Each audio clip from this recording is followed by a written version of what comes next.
In this reading, we'll cover some of the earliest civilizations of Africa.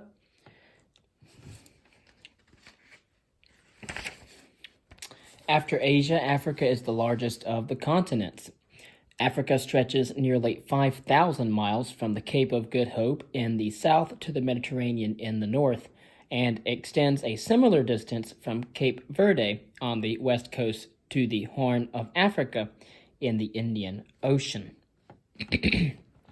And so, concerning the land ancient Africa, modern human beings, the primate species known as Homo sapiens, first evolved on the continent of Africa and took some 7 million years of human evolution.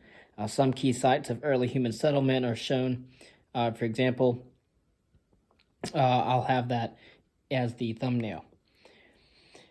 Africa is as physically diverse as it is vast. The northern coast, washed by the Mediterranean Sea, is mountainous for much of its length.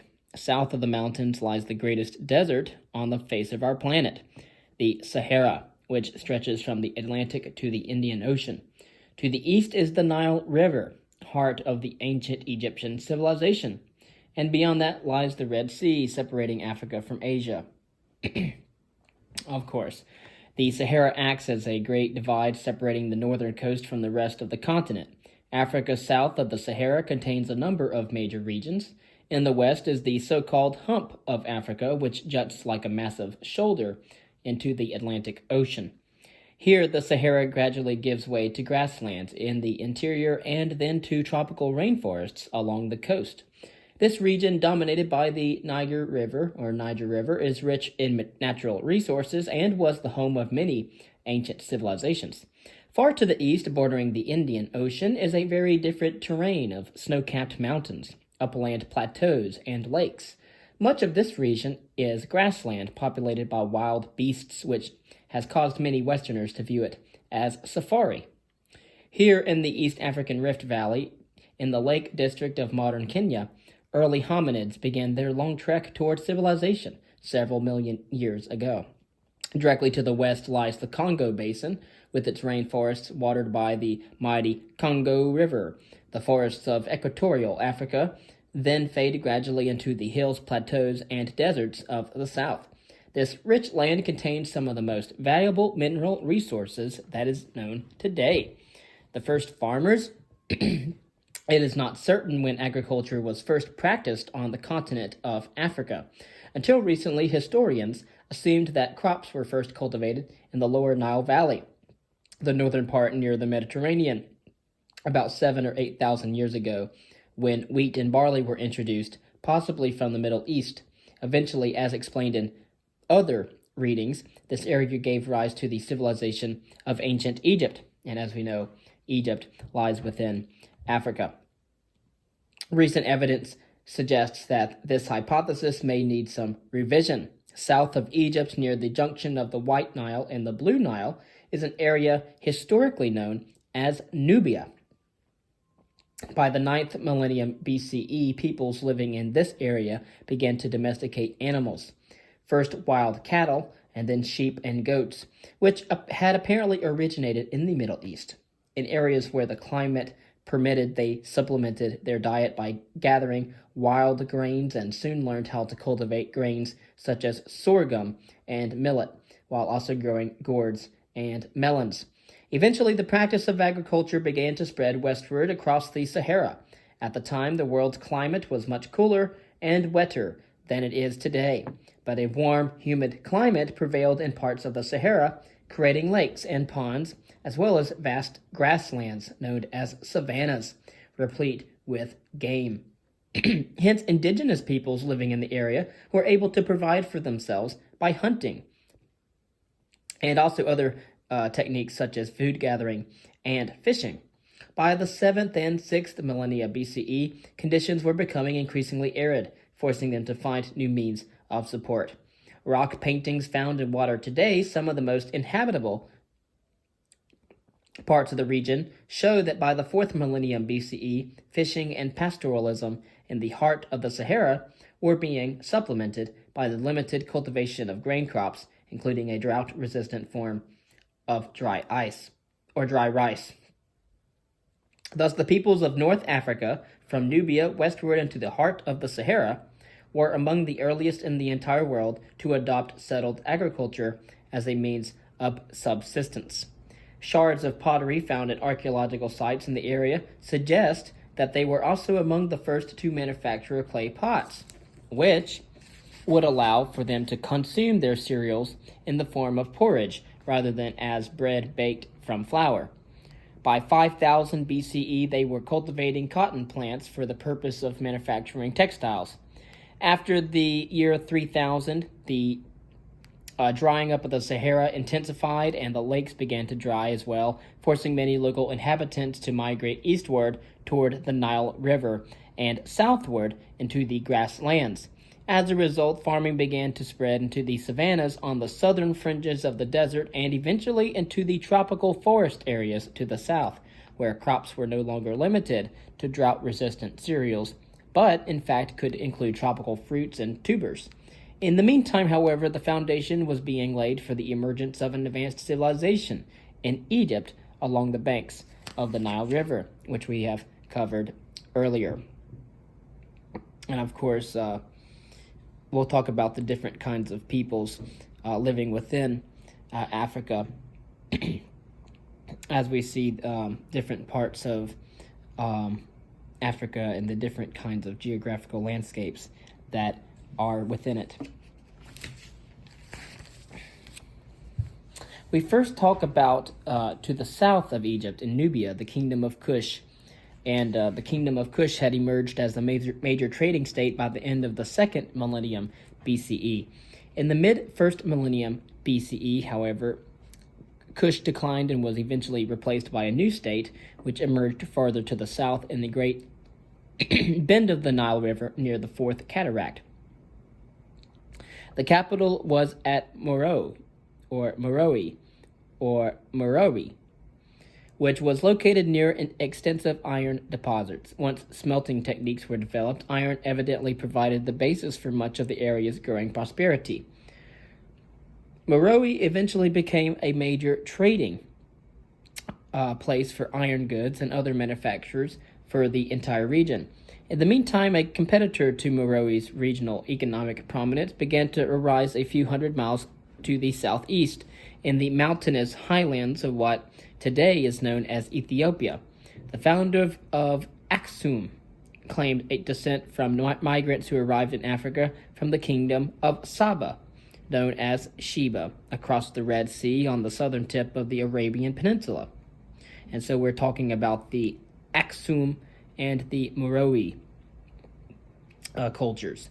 During antiquity, Saba was a major trading state, serving as a transit point for goods carried from South Asia into the land surrounding the Mediterranean. Sources credited the Queen of Sheba with vast wealth and resources. In fact, much of that wealth had originated much farther to the east and passed through Saba en route to the countries adjacent to the Mediterranean. Whether migrants from Saba were responsible for founding Aksum is sheer conjecture, but a similarity in architectural style suggests that there probably was some form of relationship between the two states that existed. After Saba declined, perhaps because of the the drying up of the Arabian desert, Aksum survived for centuries. Like Saba, Aksum owed much of its prosperity to its location on the commercial trade route between India and the Mediterranean, and ships from Egypt stopped regularly at the port of Adulis on the Red Sea. Aksum exported ivory, frankincense, myrrh, and slaves, while its primary imports were textiles, metal goods, wine, and olive oil. For a time, Aksum competed for control of the ivory trade with the neighboring state of Meroe, and hunters from Aksum, armed with imported iron weapons, scoured the entire region for elephants. Probably as a result of this competition, in the 4th century CE, the Aksumite ruler, claiming that he had been provoked, launched an invasion of Meroe and conquered it, creating an empire that, in the view of some contemporaries, rivaled those of Rome and Persia. The first civilizations to appear on the African continent emerged in the Nile River Valley, Early in the 1st century CE, the state of Aksum emerged in what is today the state of Ethiopia. One of the most distinctive features of Aksumite civilization was its religion. Originally, the rulers of Aksum followed the religion of Saba, who claimed descent from King Solomon through the visit of the Queen of Sheba to Israel in biblical times. But in the 4th century CE, Aksumite rulers adopted the religion of Christianity, possibly as a result of contacts with Egypt. This commitment to the Egyptian form of Christianity, often called Coptic, from the local language of the day, was retained even after the collapse of Aksum and the expansion of Islam through the area in latter centuries. Later, Aksum, renamed Ethiopia, would be identified by some Europeans as the Hermit Kingdom and the home of Prester John, a legendary Christian king of East Africa. Concerning the Sahara and its environs, Meroe and Aksum were part of the ancient trading network that extended from the Mediterranean Sea to the Indian Ocean, and were affected in various ways by the cross-cultural contacts that took place throughout that region. Elsewhere in Africa, somewhat different patterns prevailed. They varied from area to area depending on the geography and climate. Historians do not know when goods first began to be exchanged across the Sahara in a north-south direction, but during the first millennium BCE, the commercial center of Carthage on the Mediterranean had become a focal point of the trans-Saharan trade. The Berbers, which were a pastoral people of North Africa, served as intermediaries between carrying food products and manufactured goods from Carthage across the desert and exchanging them for salt, gold, and copper, skins, various agricultural products, and perhaps slaves. Since we see here that the Berbers were a pastoral people of North Africa who served as intermediaries carrying food products and manufactured goods from Carthage across the desert and exchanging them for other things such as salt, gold, and copper, skins, agricultural products, and slaves. This trade initiated a process of cultural exchange that would exert a significant impact on the peoples of tropical Africa. Among other things, it may have spread the knowledge of ironworking south of the desert. Although historians once believed that ironworking knowledge reached sub-Saharan Africa from Meroe in the 1st centuries CE, recent finds suggest that the peoples along the Niger River were smelting iron 500 or 600 years earlier. Some scholars believe that the technique developed independently, but others surmise that it was introduced by the Berbers, who had learned it from the Carthaginians. Whatever the case, however, the Nak culture in northern Nigeria eventually became one of the most active ironworking societies in Africa. Excavations have unearthed numerous terracotta and metal figures, as well as stone and iron farm implements, dating back as far as 500 BCE. The remains of smelting furnaces confirm that the iron was produced locally.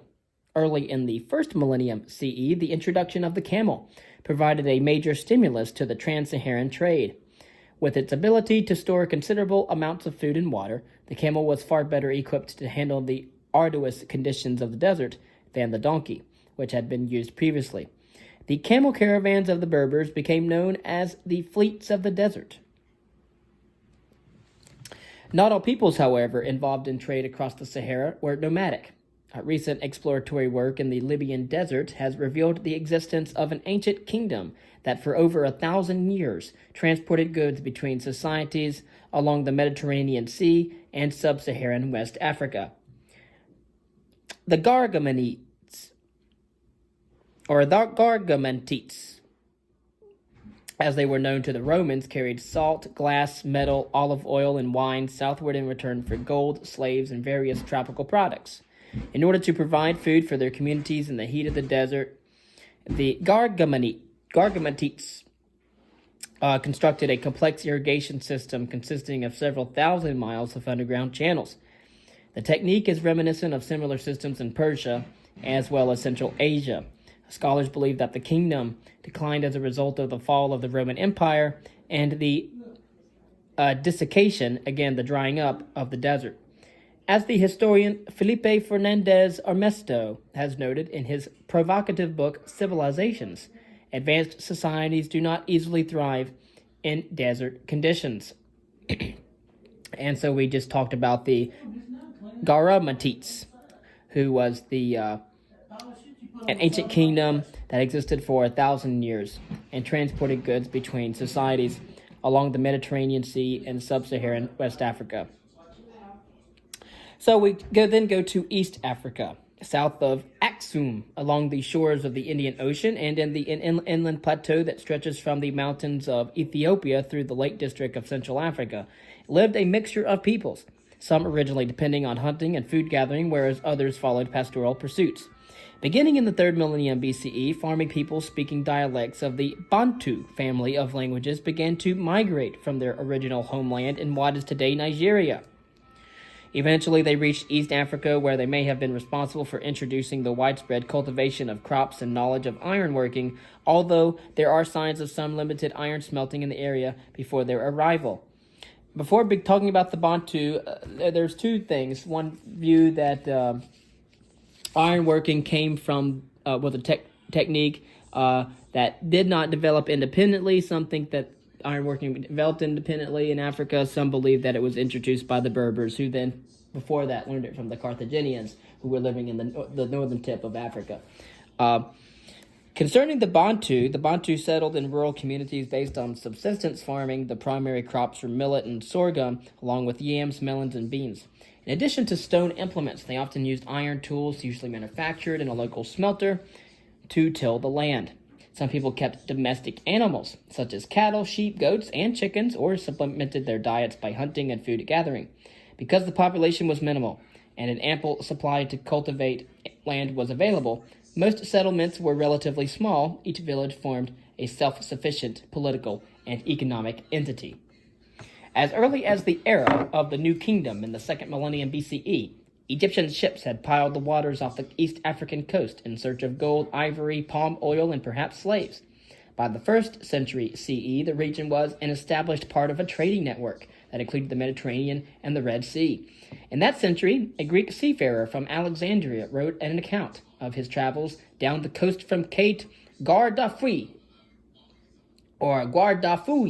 at the tip of the Horn of Africa to the Strait of Madagascar, thousands of miles to the south, called the Periplus. His work provides descriptions of the peoples and settlements along the African coast and the trade goods that they supplied. According to the Periplus, the port of Rapta, probably modern Dar es Salaam, was a commercial metropolis exploiting ivory, rhinoceros horn, and tortoise shell, importing glass, wine, grain, and metal goods, such as weapons and tools. The identity of the people taking part in this trade is not clear, but it seems likely that the area was inhabited primarily by a mixture of local peoples supplemented by a small number of immigrants from the Arabian Peninsula. Out of this mixture would eventually emerge a cosmopolitan Swahili culture. The Swahili culture that continues to exist in coastal areas today. Beyond Rapta was unexplored ocean. Some contemporary observers believe that the Indian and Atlantic Oceans were connected. Others, however, were convinced that the Indian Ocean was an enclosed sea and that the continent of Africa could not be circumnavigated. Trade across the Indian Ocean and down the coast of East Africa, facilitated by the monsoon winds, would gradually become one of the most lucrative sources of commercial profit in the ancient and medieval worlds. Although the origins of the trade remained shrouded in a complete mystery, traders eventually came by sea from as far away as the mainland of Southeast Asia. Early in the 1st millennium CE, Malay peoples bringing cinnamon to the Middle East began to cross the Indian Ocean directly and landed on the southeastern coast of Africa. Eventually, a Malay settlement was established on the island of Madagascar, where the population is still of mixed Malay-African origin. Historians suspect that Malay immigrants were responsible for introducing such Southeast Asian foods as the banana and the yam to Africa, although recent archaeological evidence suggests that they may have arrived in Africa as early as the 3rd millennium BCE. The banana, with its high yield and ability to grow in uncultivated rainforest, became the preferred crop of many Bantu peoples.